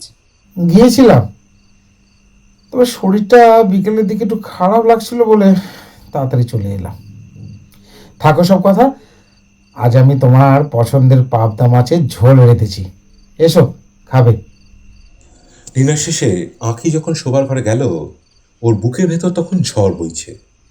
সে সম্রাটের চোখের দিকে তাকাতে পারছে না। সম্রাট কি অভিনয় করছে, নাকি সে সত্যিই অসুস্থ? রাতের অন্ধকার ঘনীভূত হচ্ছে, আর সেই সাথে আঁখির মনের ভেতরে সন্দেহগুলো যেন বিষাক্ত সাপের মতন ফনা তুলছে। শোবার ঘরে জানলা দিয়ে আসা হালকা চাঁদের আলোয় সম্রাটের অবয়বটা আজ বড় রহস্যময় ঠেকছে। আঁখি ড্রেসিং টেবিলের সামনে বসে তার ভিজে চুলগুলো আছাড়ছিল, কিন্তু তার চোখ বারবার আয়নার ভেতর দিয়ে বিছানায় শুয়ে থাকা সম্রাটের দিকে চলে যাচ্ছিল। আঁখির চোখে মুখে একটা অস্থিরতা। সে ভাবছিল অরুণাভ সান্যালের মৃত্যু, সম্রাটের হার্টের অসুখের বাহানা, আর সেই রহস্যময় ডায়েরি সব কি একই সূত্রে গাঁথা? তার চিন্তায় ছেদ পড়ল যখন সে দেখল সম্রাট বিছানা ছেড়ে উঠে ঠিক তার পেছনে এসে দাঁড়িয়েছে। সম্রাট আয়নায় আঁখির চোখের দিকে তাকালো, তার দুহাত আলতো করে আঁখির কাঁধের ওপর নামালো। আজ কি মনটা খুব খারাপ অফিসার? আমার মনে হচ্ছে তোমার ভেতরে কোনো ঝড় বইছে। আঁখি নিজেকে সামলে নিয়ে বলল, না না, কাজের চাপ সম্রাট, আর কিছু না। সম্রাট হাসল। সে নিচু হয়ে আঁখির কাঁধের উন্মুক্ত অংশে একটা মৃদু চুমু খেল। তার ঠোঁটে স্পর্শে আঁখির সারা শরীর দিয়ে একটা বিদ্যুৎ খেলে গেল। সম্রাট খুব ধীরে ধীরে আঁখির সিল্কের নাইটির ফিতেটা আঙ্গুল দিয়ে সরাতে শুরু করলো। কাজকে আজ ঘরের বাইরে রেখে এসো আঁখি। আজ শুধু আমি আর তুমি। সম্রাট ফিস ফিস করে বলল। সে খুব সন্তর্পণে নাইটিটা আঁখির কাঁধ থেকে নিচে নামিয়ে দিল। পিছলে গিয়ে নাইটিটা মেঝের ওপর পড়ে রইল। আঁখি এখন দাঁড়িয়ে আছে কেবল তার কালো রঙের লেস দেওয়া অন্তর্বাসে। সম্রাট এক মুহূর্তের জন্য স্তব্ধ হয়ে গেল। আঁখির শরীরটা যেন দক্ষ ভাস্করের তৈরি নিখুঁত প্রতিমা। তার ফর্সা ত্বক চাঁদের আলোয় মুক্তোর মতন চকচক করছে। সম্রাট যেন সম্মোহিত হয়ে গেল। তুমি অবিশ্বাস্য সুন্দর আঁখি। প্রতিবারই তোমাকে দেখার পর আমার মনে হয় প্রথমবার দেখছি। সম্রাট মুগ্ধ চোখে তার অর্ধাঙ্গিনীর লাবণ্য উপভোগ করতে করতে বলল। সম্রাট আঁখিকে কোলে তুলে নিয়ে বিছানায় শুইয়ে দিল। আঁখি শুরুতে কিছুটা আড়ষ্ট ছিল, তার মাথায় তখনও সেই তদন্তের কথা ঘুরছিল। কিন্তু সম্রাটের হাতের আঙুল যখন তার পেটের ওপর দিয়ে ধীরে ধীরে নিচের দিকে নামতে লাগলো, আঁখির সব প্রতিরোধ ভেঙে পড়তে শুরু করলো। সম্রাট প্রথমে তার কপালে, তার নাকে এবং ধীরে ধীরে তার সারা গলায় অসংখ্য ছোট ছোট চুমু এঁকে দিল। সম্রাট, সম্রাট। আঁখির গলাতেই একটা অস্ফুট গুঙানি বেরিয়ে এলো। তার সন্দেহগুলো যেন এই মুহূর্তের উত্তাপে বাষ্প হয়ে উড়ে যাচ্ছে। সম্রাট যখন তার উপর ঝুঁকে পড়ে তার ঠোঁটে একটা দীর্ঘ গভীর চুমু খেল, আঁখি অনুভব করলো সম্রাটের গায়ের সেই পুরুষালী গন্ধ তাকে নেশার মতন আচ্ছন্ন করে ফেলছে। তাদের শরীরে ঘর্ষণ আর দ্রুততর নিঃশ্বাসের শব্দে ঘরটা একটা অদ্ভুত আদি মরণে পরিণত হলো। সম্রাট যেন আজ আরো বেশি মরিয়া, আরো বেশি আক্রমণাত্মক। প্রতিটা দীর্ঘশ্বাসে সে বুঝিয়ে দিচ্ছিল আঁখি শুধুই তার। অবশেষে যখন দুজনে ক্লান্ত হয়ে একে অপরকে জড়িয়ে ধরে শুয়ে পড়ল, আঁখির বুকটা তখনও দ্রুত ওঠানামা করছে। সম্রাটের বাহু ডোরে আবদ্ধ হয়ে সে ভাবছিল, এই মানুষটা কি সত্যিই মিথ্যে কথা বলতে পারে? যে ভালোবাসায় এতটা গভীরতা আছে, সেখানে কি কোনো প্রতারণা থাকা সম্ভব? মিলন শেষে তারা একে অপরকে জড়িয়ে ধরে শুয়ে আছে। একটু পর সম্রাটের নিঃশ্বাস ঘন হলো। আঁখি বুঝল সম্রাট ঘুমিয়ে পড়েছে। সে সন্তর্পণে উঠে সম্রাটের ফোনের দিকে হাত বাড়ালো। ফোনটা লক করা ছিল না, ইনবক্স চেক করতেই আঁখি রক্ত হিম হয়ে গেল। একটা মেসেজ এসছে 10 মিনিট আগে। সেখানে লেখা, টার্গেট লোকেট করা হয়েছে, কাল সকালে শেষ কাজটা সেরে ফেলুন। আঁখি ফোনটা আগের জায়গায় রেখে সম্রাটের পাশে এসে শুয়ে পড়ল। তার শরীরটা কাঁপছে। সম্রাট কি তবে কোনো কন্ট্রাক্ট কিলার, নাকি এই সব কিছুর পেছনে অন্য কোনো মাস্টার প্ল্যান আছে? সম্রাট যদি সত্যি অসুস্থ না হয়, তবে সেই মেডিকেল পেপারসগুলো কোথা থেকে এলো? আর সব থেকে বড় প্রশ্ন, আকাশ চ্যাটার্জির সেই নীল ডায়েরিটা কথায়? তবে কি তাকে ভুলিয়ে রাখার জন্য এই শরীরই খেলা? আঁখি যেন আর ভাবতে পারে না। লালবাজারের কনফারেন্স রুমে টান টান উত্তেজনা। এসি যান্ত্রিক আওয়াজ ছাড়া পুরো ঘরটা নিস্তব্ধ। টেবিলের উপর ছড়ানো আকাশ চ্যাটার্জির মার্ডার কেস, বিকাশ সেনের ডেথ সার্টিফিকেট আর অরুণাভ সান্যালের ক্রাইম সিন ফটোগুলো। ডিসিডিডি অর্জুন দত্ত আর রুদ্র সেনের তীক্ষ্ণ দৃষ্টি এখন আঁখির ওপর। স্যার, আমি একটা প্যাটার্ন লক্ষ্য করেছি। আঁখি ম্যাপের উপর একটা পয়েন্টে আঙুল রাখল। বিকাশ সেনের লজিস্টিক কোম্পানি আর অরুণাভ সান্যালের আবগারি দপ্তরের ফাইলগুলো যে সময় গায়েব হয়েছে, তার ঠিক পরেই ডক এরিয়ার একটি নির্দিষ্ট গোডাউনে বিদ্যুৎ খরচ অস্বাভাবিকভাবে বেড়ে গেছে। ড্রাগ কার্টেলগুলো সাধারণত রাতের অন্ধকারে কাজ করে না। তারা দিনের আলোয় হাই ভোল্টেজ মেশিন ব্যবহার করে ড্রাগ প্যাকিং আর ডিস্ট্রিবিউশন করে। আজ রাতে সেখানে একটা বড় ডিল হতে চলেছে। আমার সোর্স কনফার্ম করেছে যে ইন্টারন্যাশনাল বায়াররা আজই আসছে। রুদ্র সেন সোফা ছেড়ে উঠে দাঁড়ালেন। ভালো কাজ করেছো আঁকি, কিন্তু অপারেশনটা খুব রিস্কি। আমি নিজে তোমার সাথে যাব। আমাদের ফোর্স বাইরে সিভিল ড্রেসে রেডি থাকবে। সিগন্যাল পেলেই ওরা ভেতরে ঢুকবে। আঁখি মাথা নাড়ল। তার মাথায় তখন সম্রাটের সেই রহস্যময় মেসেজটা ঘুরছে, টার্গেট লোকেট করা হয়েছে। আচ্ছা, সে কি নিজের অজান্তেই সম্রাটকে এই অপারেশনের কথা জানিয়ে দিয়েছে? কাল রাতে সে যখন ডায়েরিটা আর ফাইলগুলো বেডরুমে রেখে স্নান করতে গিয়েছিল, সম্রাট কি তখন সেগুলো দেখেছিল? রাত 12টা, খিদিরপুর ডক এরিয়ার একটা নির্জন গোডাউন। চারদিকে নোনা বাতাসের গন্ধ আর দূর থেকে ভেসে আসা জাহাজের সাইরেনের শব্দ। রুদ্র সেন আর আঁখি নিঃশব্দে দেওয়াল ঘেঁষে এগোচ্ছেন। গোডাউনের ভেতরে একটা হালকা নীলাভ আলো দেখা যাচ্ছে। ভেতরে 4-5 জন মানুষ একটা বড় ক্রেটের নিচে দাঁড়িয়ে। তাদের সামনে ড্রাগের কয়েকশো প্যাকেট আর কালো চামড়ার ব্যাগ ভর্তি ডলার। আঁখি আর অপেক্ষা করতে পারল না। তার ভেতরে থাকা আইপিএস অফিসারের রক্ত টক বক করে উঠল। সে হাতে রিভলভারটা শক্ত করে ধরে এক লাফে সামনে এলো। Hands up, police! কেউ নড়বে না। আঁখির চিৎকারে পুরো গোডাউনটা কেঁপে উঠল। অপরাধী দলের মধ্যে এক মুহূর্তের জন্য চাঞ্চল্য দেখা দিল, কিন্তু আঁখি অবাক হয়ে দেখল কেউ পালানোর চেষ্টা করছে না, বরং তাদের মুখভঙ্গি বদলে গেল। তারা একে অপরের দিকে তাকিয়ে বিকট শব্দে হাসতে শুরু করলো। হাসছেন কেন? বন্দুক নামিয়ে হাত ওপরে তুলুন। আঁখি আরো একবার গর্জে উঠল। কিছু বুঝে ওঠার আগেই মাথার পেছনে একটা ভারী অস্ত্রের আঘাত লাগলো। চোখের সামনে হাজারটা নক্ষত্র জ্বলে উঠল আঁখির। তার হাতে রিভলভারটা ছিটকে পড়ল মেঝেতে। সে হাঁটু গেড়ে বসে পড়ল সিমেন্টের মেঝেতে। তার দৃষ্টি তখন ঝাপসা হয়ে আসছে, শরীরটা অবশ। কিন্তু মাটিতে লুটিয়ে পড়ার ঠিক আগের মুহূর্তে তার চোখ গেল ঘাতকের পায়ের দিকে। কালো রঙের দামি লেদার শু, জুতোর ফিতের ওপরে একটা বিশেষ ধরনের কারুকার্য। আঁখির মুখটা যন্ত্রণায় ফেটে যেতে চাইল। এই জুতোটা সে খুব ভালো করে চেনে। কাল রাতে সম্রাট যখন ঘুমিয়েছিল, সে এই জুতোটা পালিশ করে দরজার কাছে রেখে দিয়েছিল। সম্রাটের সেই রহস্যময় মেসেজ, অরুণাভ সান্যালের মৃত্যু, সল্টলেকের সেই গুলি, সবকিছুর সমীকরণ এক নিমেষে মিলে গেল। সে বুঝতে পারল কাল রাতে বেডরুমে সে যে ফাইলগুলো ফেলে রেখেছিল সেগুলো সম্রাট পড়ে নিয়েছে। সম্রাট আসলে তাকে রক্ষা করতে আসেনি, সে এসেছিল তার প্রতিটা পদক্ষেপের উপর নজর রাখতে।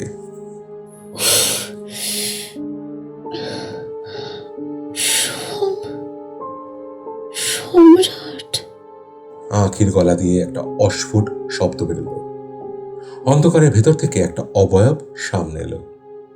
তারপর পৃথিবীটা তার চোখের সামনে চিরকালের মতন অন্ধকার হয়ে গেল। সে সংজ্ঞাহীন হয়ে লুটিয়ে পড়ল সেই ধুলো মাখা মেঝেতে, যেখানে রক্ত আর ড্রাগের গন্ধ একাকার হয়ে আছে। মাথার অসহ্য যন্ত্রণা আর অন্ধকারের ঘোর কাটিয়ে আঁখি যখন চোখ মেলল, প্রথম কয়েক সেকেন্ড সে বুঝতেই পারল না সে কোথায়। সারা শরীর ভারী হয়ে আছে, তার হাত আর পা শক্ত করে বাঁধা, মেঝে স্যাঁত সাথে শীতলতা তার চামড়ায় বিঁধছে। সামনে একটা টিমটিমে বাল্ব জ্বলছে। তার হলদেটে আলোয় আঁখি দেখল তার সামনে একটা কাঠের চেয়ারে পা তুলে বসে আছেন রুদ্র সেন। তার ঠোঁটে সেই চিরচেনা ধূর্ত হাসি। আঁখি নজর গেল রুদ্রর পায়ের দিকে, সেই একই রকম কালো লেদার শু, যার কারুকার্যের জন্য সে রাতে সম্রাটের জুতোর সঙ্গে গুলিয়ে ফেলেছিল। তার মানে এই জুতোটা সম্রাটের নয়। রুদ্র আর সম্রাটের পছন্দ এক হতে পারে, অথবা এটা একটা সাজানো চাল ছিল। আঁখির মনে একটা ক্ষীণ আশা জাগল। তবে কি সম্রাট নির্দোষ? কিন্তু সম্রাটের সেই রহস্যময় মেসেজ? রুদ্র সেন চেয়ার থেকে উঠে দাঁড়ালেন। ধীর পায়ে এগিয়ে এসে হঠাৎ সপাটে একটা চড় কষালেন আঁখির গালে। আঁখির মাথাটা ঘুরে গেল, মুখ দিয়ে রক্ত গড়িয়ে পড়ল। রুদ্রর গলায় একটা পৈশাচিক উল্লাস। বড্ড বেশি জেনে ফেলেছো অফিসার। তুমি আমাদের জন্য থ্রেট হয়ে দাঁড়াচ্ছিলে, তোমার ওই জেদটাই আজ তোমার কাল হলো। তার মানে আপনি সেই কালপ্রিট, ড্রাগ সিন্ডিকেটের পান্ডা আপনি? আমি একা নই রে মেয়ে, এই র্যাকেট অনেক বড়। প্রভাবশালী মন্ত্রী থেকে শুরু করে তোমার খুব কাছের মানুষ সবাই এর অংশ। সম্রাট, সম্রাটও কি আপনার সাথে হাত মিলিয়েছে? রুদ্র হাসতে হাসতে এগিয়ে এলেন। বেশি জেনে ফেলা স্বাস্থ্যের জন্য মোটেও ভালো নয় আঁকি। আজ তোকে মরতে হবে, কিন্তু মরার আগে আমি তোকে একটু অন্যভাবে বিদায় জানাতে চাই। আঁখির চোখ ফেটে জল এলো। সে আর্তনাদ করে বলল, সম্রাটকে ডাকুন, আমি ওর বুলেটে মরতে চাই। ওকে, ও কি আমাকে এভাবেই মরতে দিতে চায়? রুদ্রর চোখে তখন একটা কামুক লালসা। সে কুৎসিত স্বরে বলল, আরে আরে আরে আরে আরে মরারে তো তাড়া কিসে? প্রথম দিন থেকেই তোর ওই ফিগারটা আমাকে বড্ড টেনেছে আঁকি। আর যখন তোকে একদম একা পেয়েছি, তখন আগে একটু উপভোগ করি, তারপর না হয় যমরাজের কাছে পাঠাবো। আঁখি শিউরে উঠল। রুদ্র এক ঝটকায় আঁখির শার্টের কলার ধরে টান দিল। ক্যাচ শব্দে শার্টটা ছিঁড়ে দু ভাগ হয়ে গেল। তার নিটোল শরীরের ওপর লম্পট রুদ্রর নজর হন্যে হয়ে ঘুরছে। চিৎকার করিস না, চিৎকার করিস না আঁকি, এনজয় কর, এনজয় কর। রুদ্র পশুর মতন গর্জে উঠে আঁখির ওপর ঝাঁপিয়ে পড়ল। সে আঁখির গলায় কাঁধে জোর করে চুমু খেতে শুরু করলো। আঁখি হাত পা বাঁধা অবস্থায় ছটফট করতে লাগলো, কিন্তু রুদ্র দানবীয় শক্তির কাছে সে নগণ্য। সে আকাশ ফাটিয়ে চিৎকার করে উঠল, সম্রাট, সম্রাট, কোথায় তুমি? যদি আমাকে 1% ভালোবেসে থাকো তবে আসো। আমাকে বাঁচানোর দরকার নেই, তবে আমাকে গুলি করে মেরে ফেলো।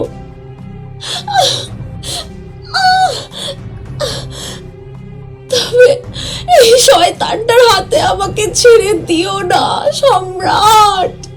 রুদ্র আঁখির গালে আবার একটা চড় মেরে তাকে স্তব্ধ করে দিল। সে যখন আঁখির ঠোঁটে নিজের বিষাক্ত ঠোঁটটা চোবাতে গেল, ঠিক সেই মুহূর্তে একটা কান ফাটানো শব্দে গোডাউন কেঁপে উঠল। একটা বুলেট রুদ্র সেনের কপাল ফুঁড়ে বেরিয়ে গেল। রুদ্রর নিথর দেহটা আঁখির ওপর আছড়ে পড়ল। আঁখি কোনো মতে নিজের শরীর থেকে সেই ভারী মৃতদেহটা সরিয়ে দিল। ঝাপসা চোখে সে দরজার দিকে তাকালো। সেখানে দাঁড়িয়ে আছে সম্রাট। তার হাতে একটা রিভলভার, যার থেকে তখনও ধোঁয়া বেরোচ্ছে। সম্রাটের চোখে আজ আর সেই সাধারণ কেরানির শান্ত ভাবটা নেই, সেখানে জ্বলছে একটা বিধ্বংসী অগ্নেয়গিরি। আখি, সম্রাট পাগলের মতন দৌড়ে এসে আঁখির বাঁধন খুলে দিল। সে নিজের শার্টটা খুলে তাড়াতাড়ি আঁখির অর্ধনগ্ন শরীরটাকে ঢেকে দিল। তুই তুই ওকে মারতে আসনি?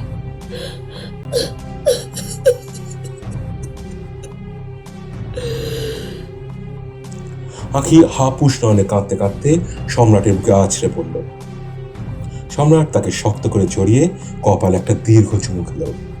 তার গলা যেন আজ আরো বেশি ভাঙা। আমি আমি তোমায় মারবো? তুমি আমার আত্মা আঁখি। আমি আকাশ চ্যাটার্জি, সেই বড় ভাই যে হার্টের অসুখের নাম করে গত 10 বছর ধরে ইন্টেলিজেন্স ব্যুরোর আন্ডার কভার এজেন্ট হিসেবে কাজ করছি। রুদ্র সেনকে হাতে নাতে ধরার জন্য আমাকে এই নাটকটা করতে হয়েছে আঁখি। আঁখি সম্রাটের চোখের দিকে তাকিয়ে রইল। তার সব সন্দেহ, সব ভয় এক নিমেষে কর্পূরের মতন উড়ে গেল। সম্রাটই আসলে তার সেই রক্ষাকর্তা, যে অন্ধকার জগতের ভেতর থেকেও তাকে আলোর দিকে টেনে এনেছে।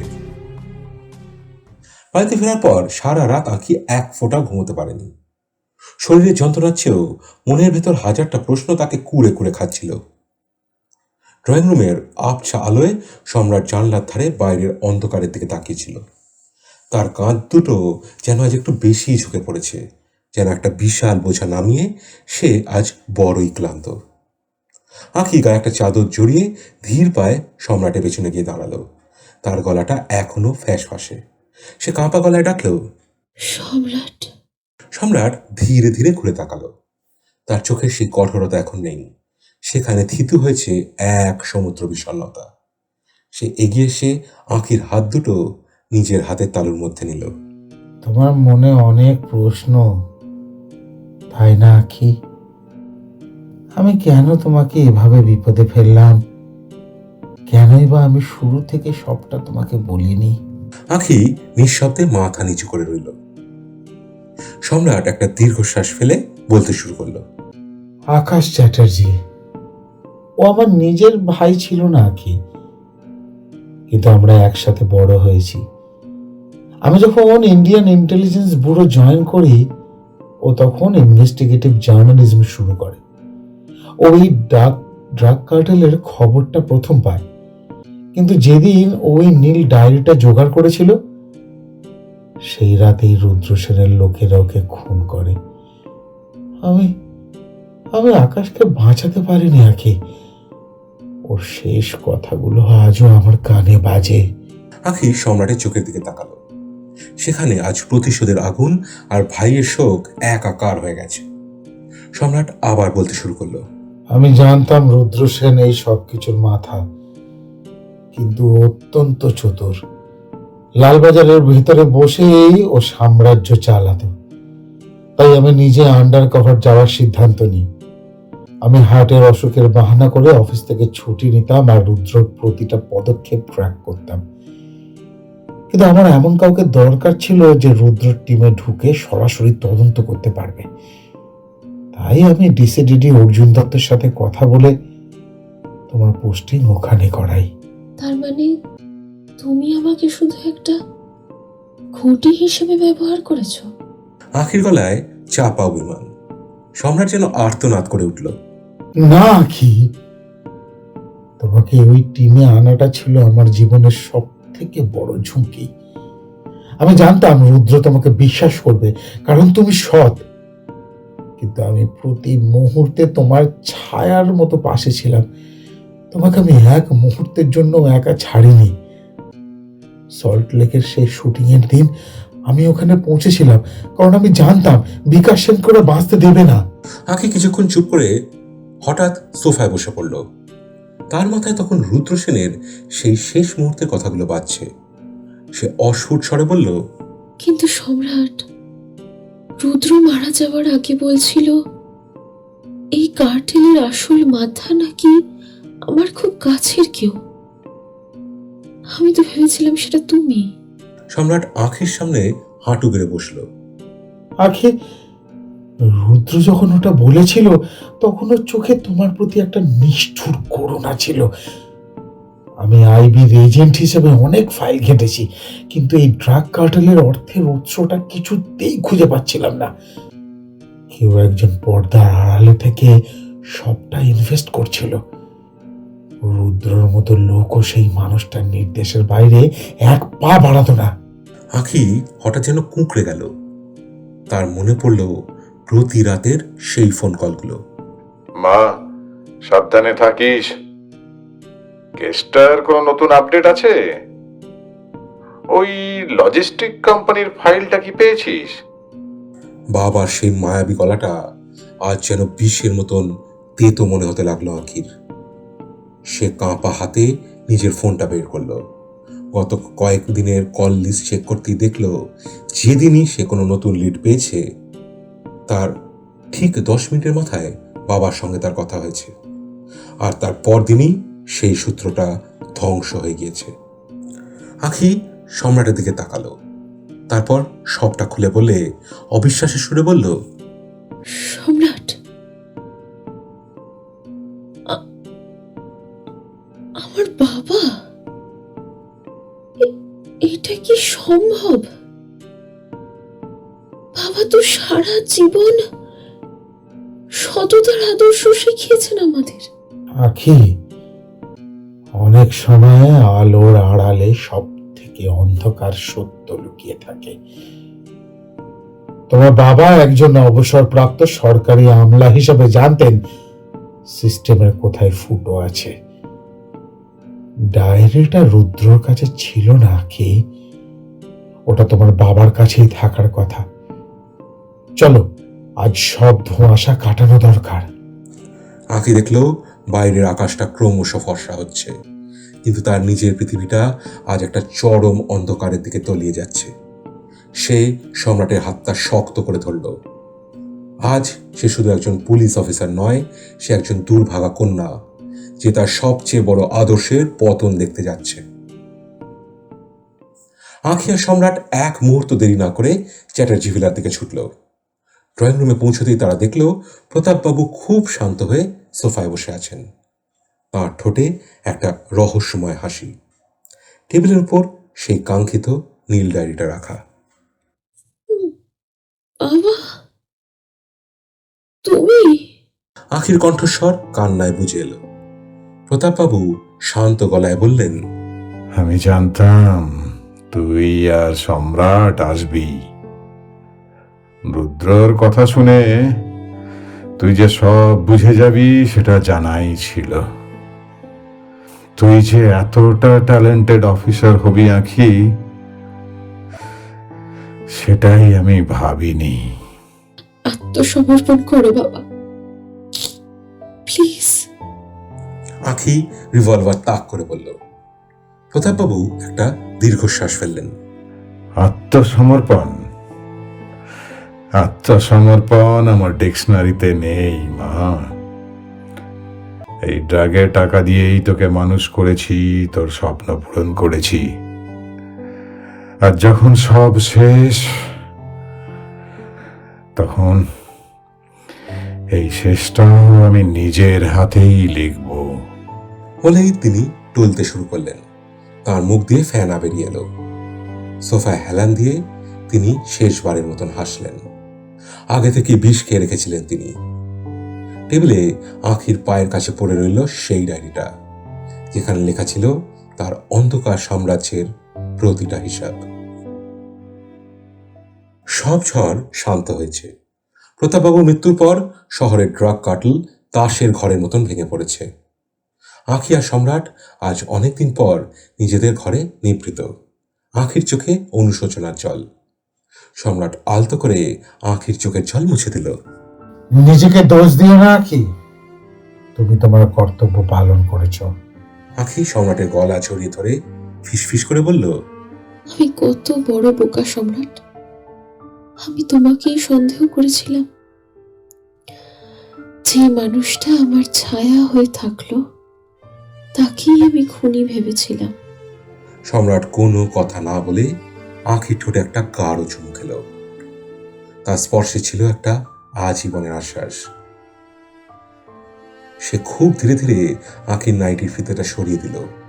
চাঁদের আলোয় আঁখির ফর্সা শরীরে রুদ্রসেনের দেওয়া দাগগুলো সম্রাট নিজের ঠোঁট দিয়ে যেন মুছে দিতে চাইল। আঁখি আজ নিজেকে সম্পূর্ণ সমর্পণ করে দিয়েছে। সম্রাটের শক্ত হাতের আলিঙ্গনে সে অনুভব করল পরম সুরক্ষা। আমি সব সময় আছি তোমার সাথে আঁখি, মৃত্যু পর্যন্ত। সম্রাট ফিসফিস করে বলল। আঁখি সম্রাটের চুলে আঙুল চালিয়ে তাকে আরো কাছে টেনে নিল। অনুরাগের স্নিগ্ধতায় দুই শরীর একাকার হয়ে গেল। আজ কোনো রহস্য নেই, কোনো লুকোচুরি নেই। আছে শুধু দুজন মানুষের একে অপরের প্রতি অগাধ বিশ্বাস আর আদিম আকর্ষণ। ঘাম আর রজনীগন্ধার গন্ধে ম ম করা সেই রাতে আঁখি আর সম্রাট এক নতুন ভোরের প্রতীক্ষায় নিজেদের বিলীন করে দিল।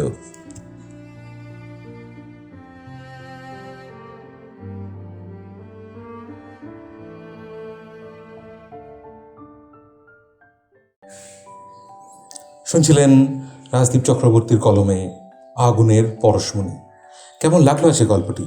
যদি ভালো লেগে থাকে অতি অবশ্যই ভিডিওটিকে লাইক করুন, ভিডিওটি শেয়ার করুন, যাতে আরও বেশি সংখ্যক লোকের কাছে আমরা পৌঁছাতে পারি। আর আপনাদের মতামত দয়া করে কমেন্ট সেকশনে লিখে আমাদেরকে জানান। আর নতুন শ্রোতা বন্ধুরা দয়া করে চ্যানেলটিকে সাবস্ক্রাইব করে আমাদের পাশে থাকুন। দেখা হবে আগামী সপ্তাহে আরও একটি দুর্দান্ত গল্পের সাথে। আজ গল্প পাঠে ছিল মৃন্ময়, আয়ুষী, অতনু, আবির, সঞ্জিত, মৌসুমী ও আমি রাজদীপ। ফিরব আগামী সপ্তাহে। ততদিন সবাই ভালো থাকবেন, সুস্থ থাকবেন, আর অবসর সময় অতি অবশ্যই শুনতে থাকবেন গল্পের ফেরিওয়ালা গ্রুপের নানান অডিও স্টোরিজ। ধন্যবাদ।